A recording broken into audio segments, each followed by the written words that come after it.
Well met, lords and ladies, Jacob Butter speaking, and a warm welcome to this week's Walking Wednesday. It's not warm, but we're going to pretend. And yeah, another week where I'm not actually at the areas that I normally drive to, because I'm still yet to use my new car the way that I was using the old one, aside from going to rehearsals.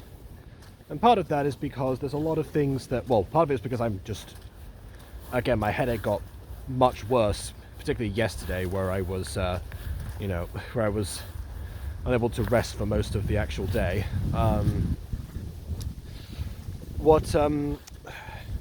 The other thing is that the car apparently there's a few settings that need to be dealt with. Some things that I had actually no idea that even existed to begin with. But I guess it's kind of akin to having pain in joints you didn't realize you had. But, you still need those, I suppose, or you should still have them because that's part of the deal in the first place. So yeah, apparently there have been, some attempts at repairs within the first 30 days or so you never know what's going to come of that. They haven't been successful in sorting out a few issues. Personally, the biggest issue that I found with it is the fact that the Bluetooth shut off, so I couldn't use my cartoons playlist. But that was kind of it, to be honest. And that was probably more so an issue with my phone having Bluetooth connectivity issues rather than the car itself. So I don't know. I had an issue with the radio before, but my dad solved that one. So yeah. Not that I want to run into any of those particular things, or use it more than I have to. In the meantime, to build. Although quite frankly, it seems like in terms of maintenance, it's far more of an ordeal than the old car that I had, when it was intended to be the direct opposite of that. Funny how things actually work out. So yeah, I don't know. That's where we are with that. Although that's probably it in terms of big things this week. I mean, I had another big rehearsal with everyone basically, or nearly everyone. I have one-on-one today, so that stuff is kind of amping up, I suppose.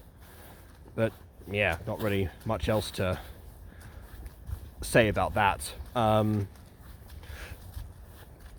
because of course a lot of the details I want to keep in case some people end up attending said performance. You never know. Obviously those who are relatively local to the area. Yeah, so the thing I wanted to talk about this week was more so something else that dawned on me that I have already expressed during a stream, but I kind of want to elaborate now because, well, first of all, I know that not everyone watches, like the first parts of streams, or people skip the intros and stuff like that. So yeah, I guess I'll talk. I want to talk about something about the progress of the Gacha voice acting community itself, and kind of what might end up being a negative overall effect. And it all came to do with another conversation I had with Mops about the Gacha Fest playlist.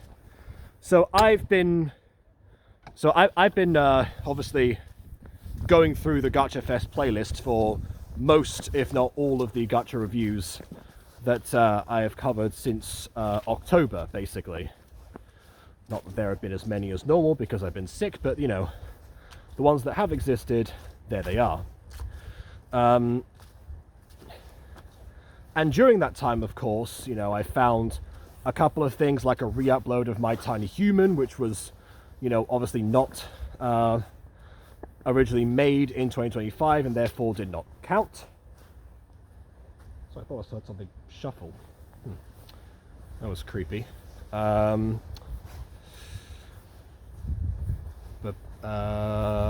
Yeah, so I made one of those, and I made one of those. What? I made one of the. I had a message about that, and I then I then found the Elites by Huxana in there, of course. So that sparked a discussion about.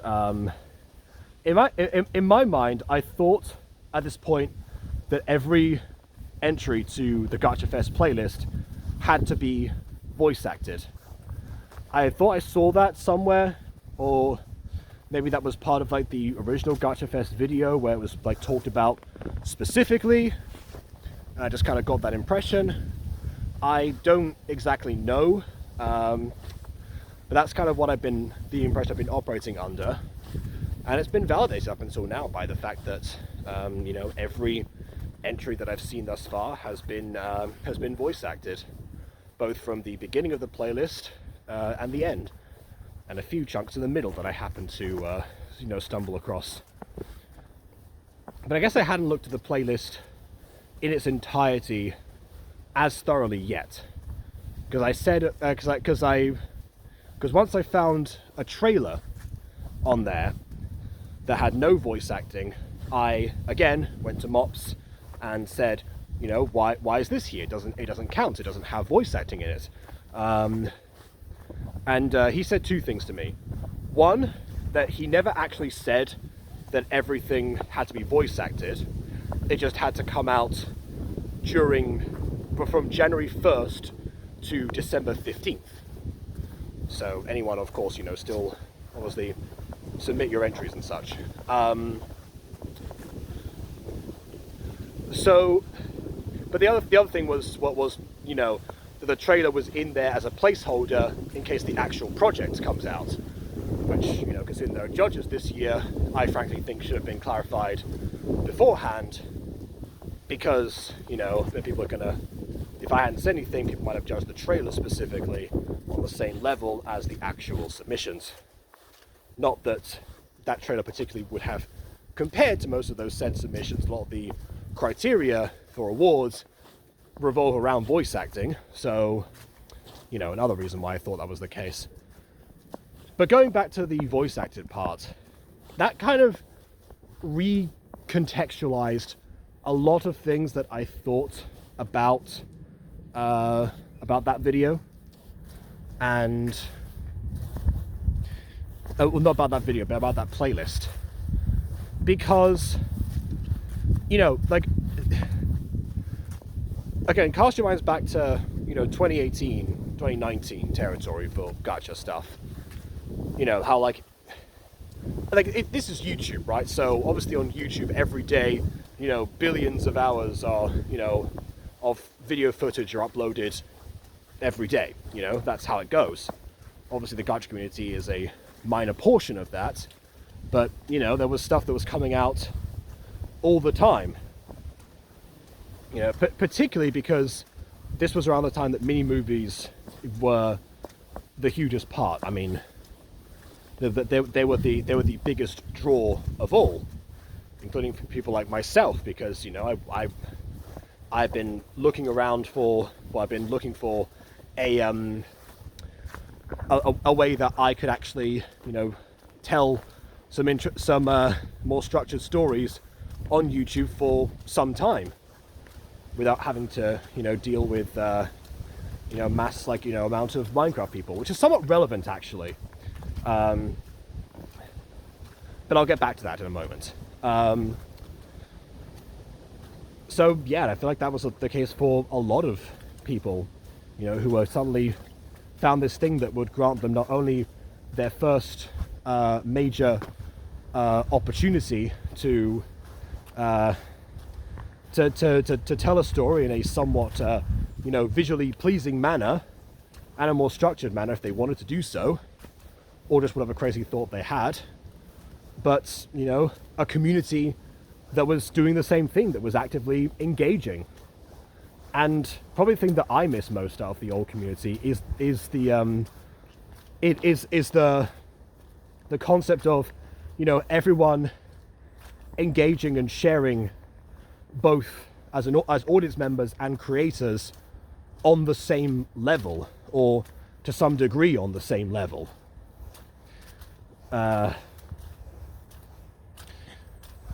So I mean, and yeah, I know that everything progresses over time, and as people discover different things, the bar is always going to get higher. But yeah, that was that's something that I think, like, because of all of those particular, because of that, how the community worked back then, there were loads and loads of uploads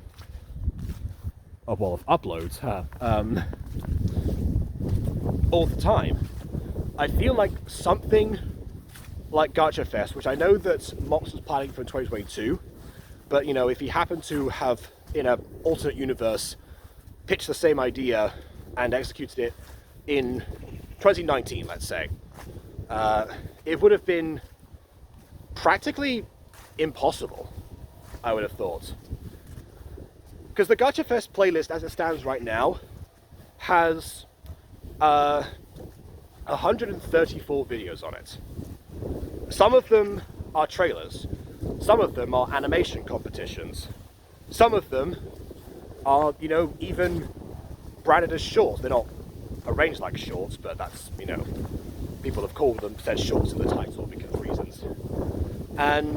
But the majority of them are mini movies, which, as I was thinking about the fact that they didn't need to be voice acted, said to me that, you know, just overall, we as a community aren't producing as many mini movies as we used to.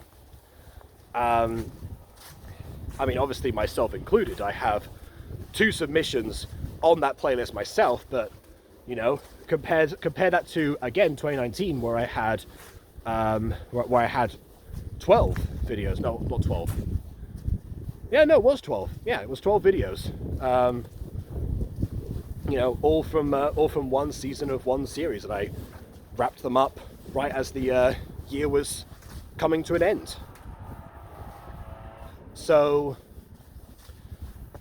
and of course that's before I myself improved and you know, I tried to evolve into other things, done Gacha review. Some burnout has set in and come and gone several times, you know, but from a personal standpoint, of course. But you know, but you know, I kind of without much of a clear manual to follow, I kind of boxed myself into certain into that kind of slump and schedule and everything. Yeah. Good grief. It's, yeah, I'm not going around there. The wind's already loud enough that I'm not having a lawnmower again, so off we go back down here. But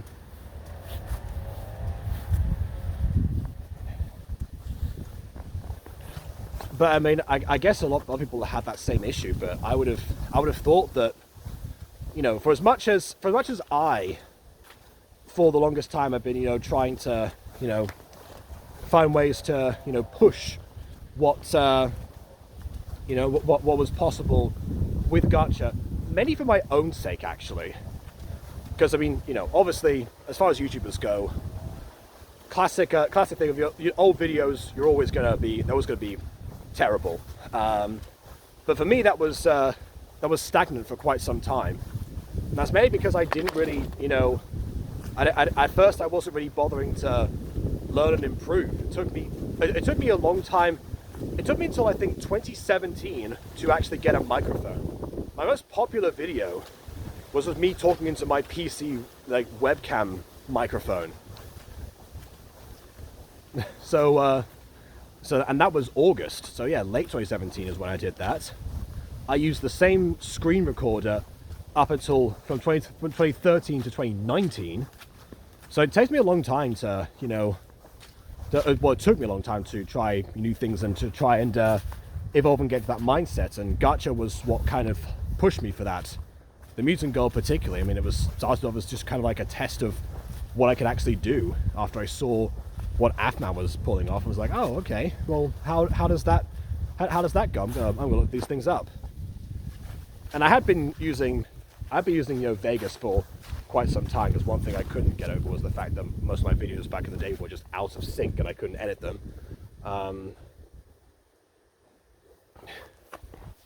So yeah, I don't know. So I'm waiting for a dog to go past, and it's stopping in its tracks and going slower now. Of course it is. Yeah. So.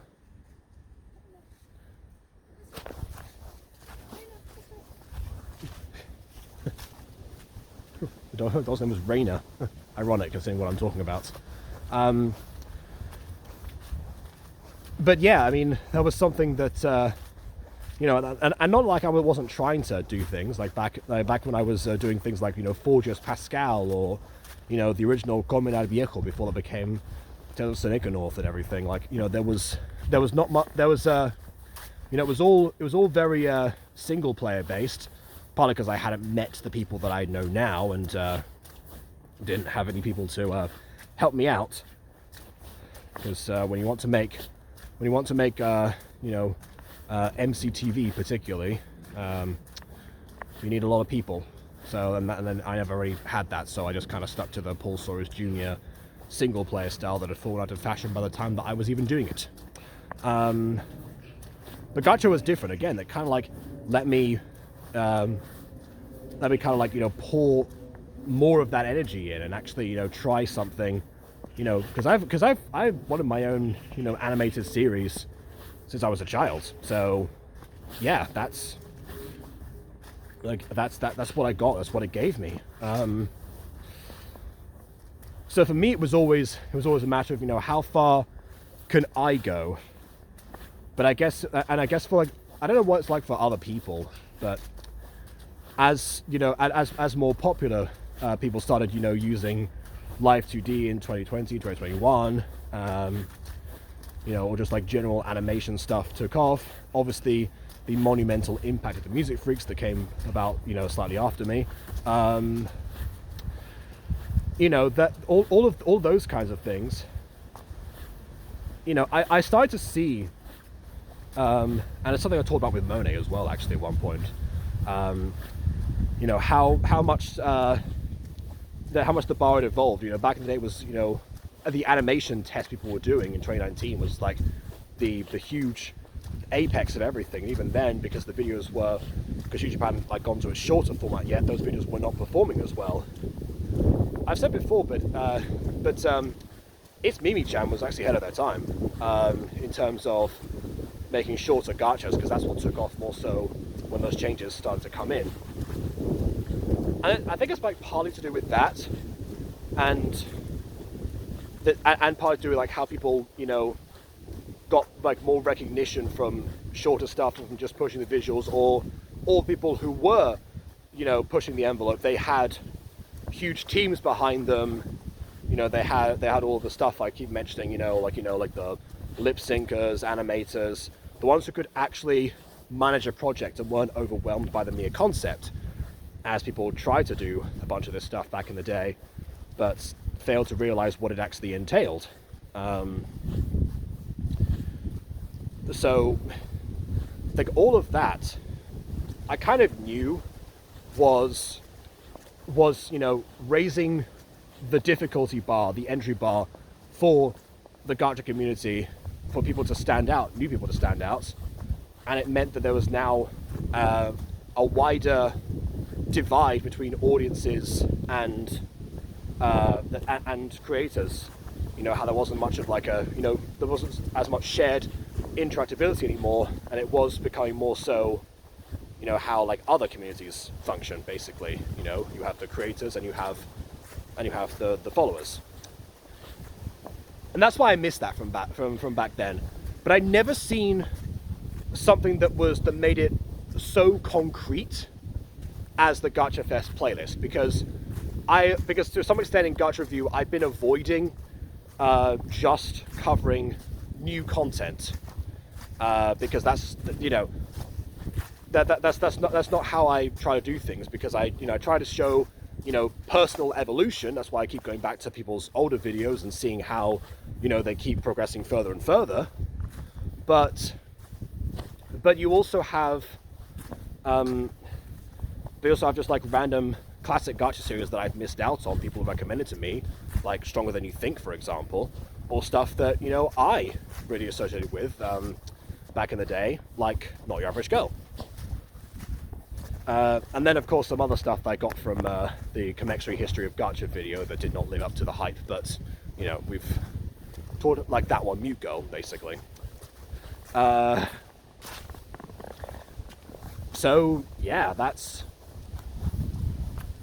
But the fact that only 134 videos have come out is not an indictment on the Declino community. I feel like a lot of the views that a lot of those old videos got, well, people, you know, was repeated viewings. But in general, there was still, you know, obviously some videos got into the millions and some of them into the tens of millions back in the day, compared to now, where the standard is hundreds of thousands, even for the same creators. So to some extent, the community has moved on, and a lot of people, of course, you know, seem like, you know, have grown up from Gacha, because back in the day it was mostly really, really young kids doing these things, because again, it was so easy. The bar of entry was low enough for anyone to join. That was the beauty of it. I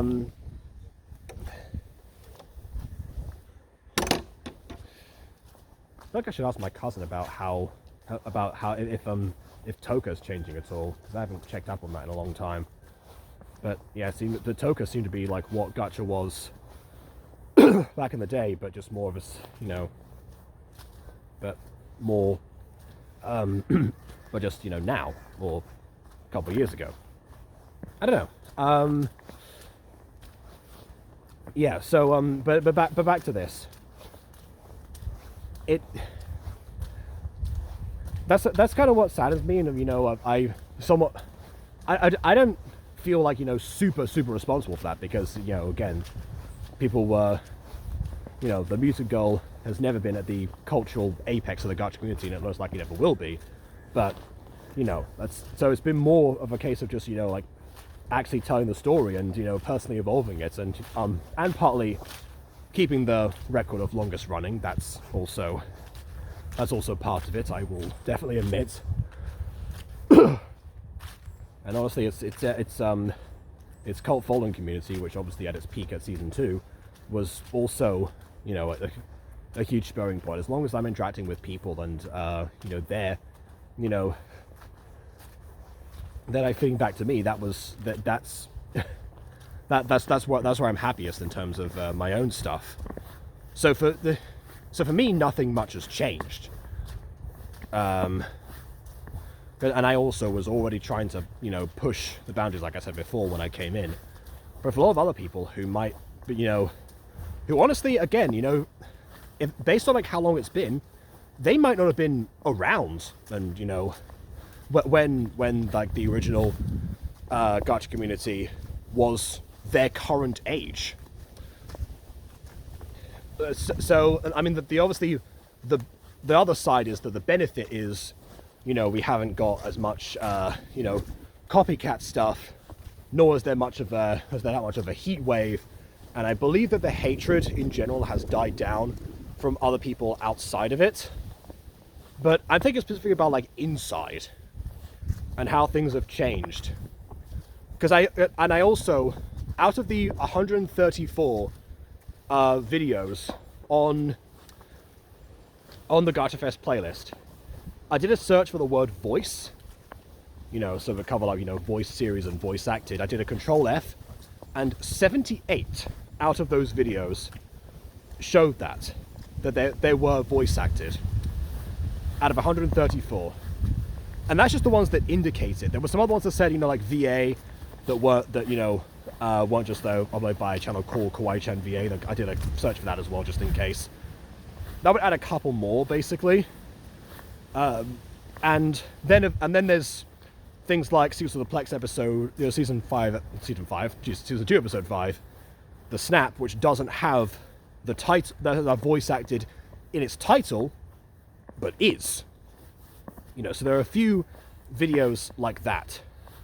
In fact, I was scrolling around looking specifically for videos that that, you know, weren't voice acted, and even ones that didn't have voice acting in the title, a lot of them were still. It took me a long time to find even like 2 or 3 that weren't voice acted. And the only reason that I care is because, well, some of them were also super short. Well, in general, most of the ones are super short as well. It just goes to show that the voice acting has become more of the norm than I thought. There's a conservative 50 videos maybe, but some of them, again, are trailers for voice acted series, or, you know, they are placeholders or animation challenges. And there's not that many for the entire year of 2025. And now there's another moving vehicle that's...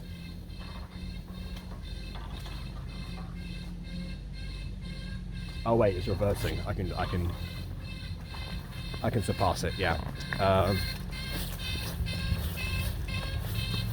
Oh wait, no, it's blocking other cars. Okay.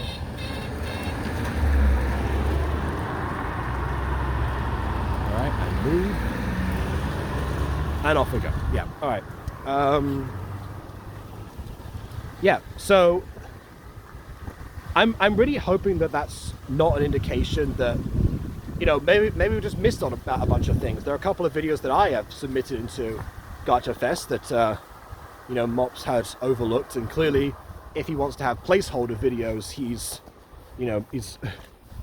going to make sure the actual project is there and is not, you know, constantly checking. Every now and then there'll be a new upload on there, and it will have been, like, you know, made a couple of days prior, so it's not like this, you know, super long time before anything comes out. But, you know, in general, it still happens. It still takes a while. But overall, you know, he's been quite meticulous at documenting this stuff for quite some time, and clearly he is much more focused on the modern gacha community. So, you know, if anything, he would know that, yeah, this is where we're at right now.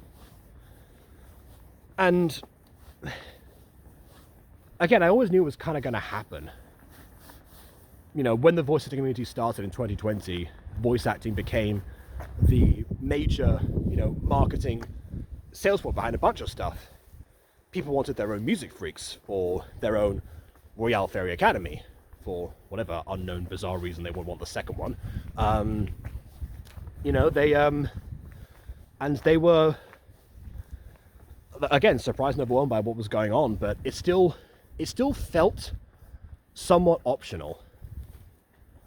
You know, again, that's one of the time I started doing Alpha Witch Academy. I was going to do it on the secret channel, and then that didn't pan out because I was so focused on, you know, the main one, this one. I never made the full conversion. And yeah, they and so some of them, again, they did manage it for a while. Some of them got bored after a couple episodes and cancelled the projects. So I guess for some time, because of the lack of actual submissions, it still felt optional. And it still felt like the reason that we weren't getting that many mini movies was because people were going over to doing shorter stuff, because that performed better. That's when YouTube started to, you know, push that, or, you know, people saw that the bar was getting higher and they couldn't compete for longer points in time. So it felt like we weren't there at that point, but maybe we are now. That's what I'm thinking. If it took me that long to scroll through a playlist to find videos that weren't voice acted, compared to back in the day where it would take the same amount to scroll through things that were, I mean, that leaves an impact. You know, my dad told me this story from one of his meetings, one of his conferences, and he actually he showed 2 pictures. I think it was of the same street in New York. One of them was from 1910, and the other one from 1920. And the 1910 one, again, I'm paraphrasing, I'm trying to remember this. The 1910 one showed a bunch of horse-drawn carriages and one car. The 1921 showed a bunch of cars and one horse-drawn carriage. And the point that he was trying to make was that in the span of 10 years, and the entire world can change its norms. Well, not the entire world, ones that had access to this kind of technology in the first place. But the larger economically developed world was able to adapted that quickly, and looking back would seem ludicrous. And also part of the point was that it happened so quickly. You wouldn't expect 1910 and 1920 to be like where the huge differences were, but they were. That's where it happened. That's why, like, to me, when I hear like a bunch of things, in terms of big points of society being like, yes, well, that the such and such movement was only 60 years ago. I was like, well, yes, because now I have that mindset of like, oh yeah, things do change that quickly. It's less of a case of like, how did it take this long to get there? Because once the spark is ignited, that's when things go off the rails. It's kind of like with AI now, which is another thing my dad is focusing on heavily these days. It's something that, as much as some of us would prefer it, it can't be undiscovered. People are still going to use it, and now it's all about the case of like, how is it going to be used and how should it be used? And that's, again, the focus of what he's doing to a very paraphrased degree.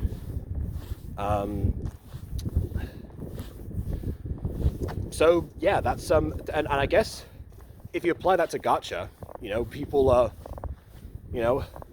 people like me ignited the spark back in the day of voice acting around, and eventually it became the case that people now feel like they can't. Maybe they feel like they can't compete. Again, I haven't heard anything from other people, and I'm really hoping that someone will comment on this video and tell me what they think. Unless I might have to like make another even like shorter, more edited video to get more traction and get more engagement about this topic. But I want to know what people think. I want to know outside of people who, can, to some degree keep up with what's going on and were the ones that kind of like, were setting that to begin with. So not like me, but like others who, a lot of my follower base nowadays are the ones who have been in Gacha for a long time. But to any new people, or have you heard from new people, or what is the word within the community and the audiences, the ones that who feel like they're too late to engage in something that was intended to give us all a platform in the first place. What is it like?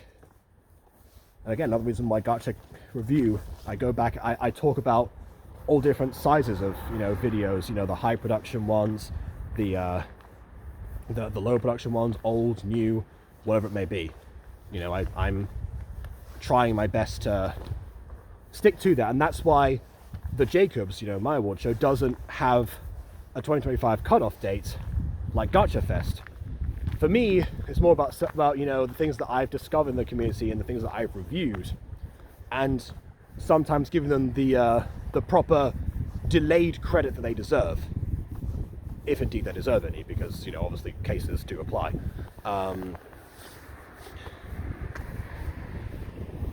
So I don't know. And there's the Gacha Guild Awards, which is essentially a popularity contest to a certain degree. But anyway, yeah, that's my hope is that there can be something can be done about that. Maybe it'll be something as simple as encouraging more non-voice acted stuff. Maybe I myself should go back to working on a couple of other non-voice acted stuff that I had in my wheelhouse. you know, stop trying to, you know, push forward as much and just kind of like stay there. But then again, this also all came about, ironically enough, very soon after I actually had an idea based on how people are doing custom backgrounds nowadays. And I said there were very simplistic designs that could be, you know, easily applied, but they give the videos more a three-dimensional look compared to the more detailed but flat backgrounds that Gacha has been, to a certain degree, cursed with for most of its existence. And I actually also asked BB, because she's been looking into a lot of resource packs and you know, a bunch of other stuff for other reasons, for Minecraft.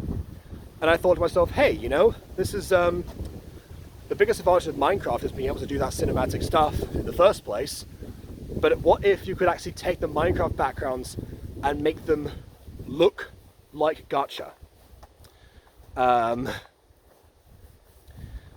So yeah, that's another thing that I was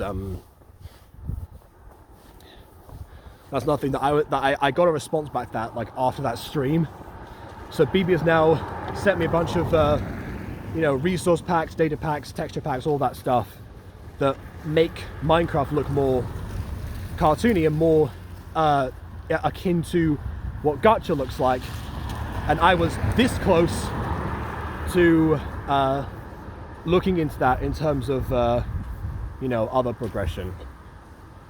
So maybe I'll still be pushing the envelope to some other degree,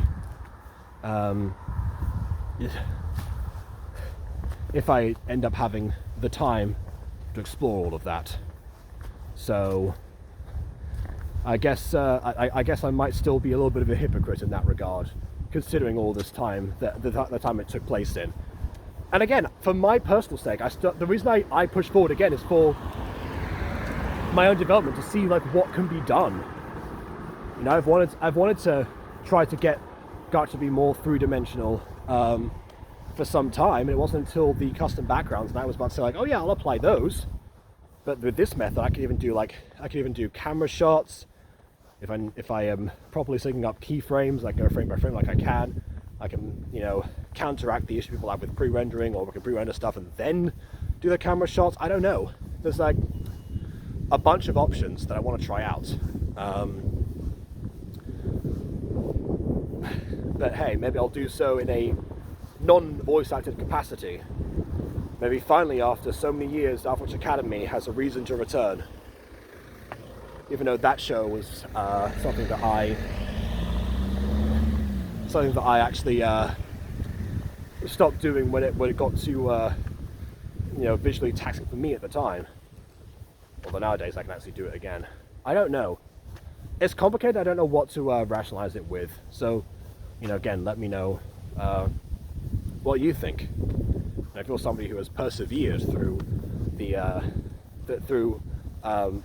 times and has not done voice acting, you know, to a major degree, you know, like Eli, for example, you know, what has spurred you on? Because I will say Ballet Pops is on the list. I should have clocked onto that before, now I think about it, about the whole not having to be voice acted thing, because I knew about that. And that has received, you know, monumental praise from everyone that has seen it. So yeah, I guess what kind of like spurs you on, or, you know, is there any sense of guilt at not having something voice acted, or do you want to plan to go back and dub things later, or what's the idea, you know, behind that? So I want to get everyone's thoughts about this now, so more than ever. If you got to this part of the video, or the part where I talked about comments before, please let me know your thoughts. I almost said the Butter Bunch outro there. Who knows? And ironically, again, tonight will be a Twitch stream, because I'm doing over the Alternates with Aiden again. So, you know, back to Minecraft, I suppose. The things that happen. But yeah, in general though, please leave a like or dislike, because your opinion matters. Subscribe if you haven't already. And on that note, until next time, farewell.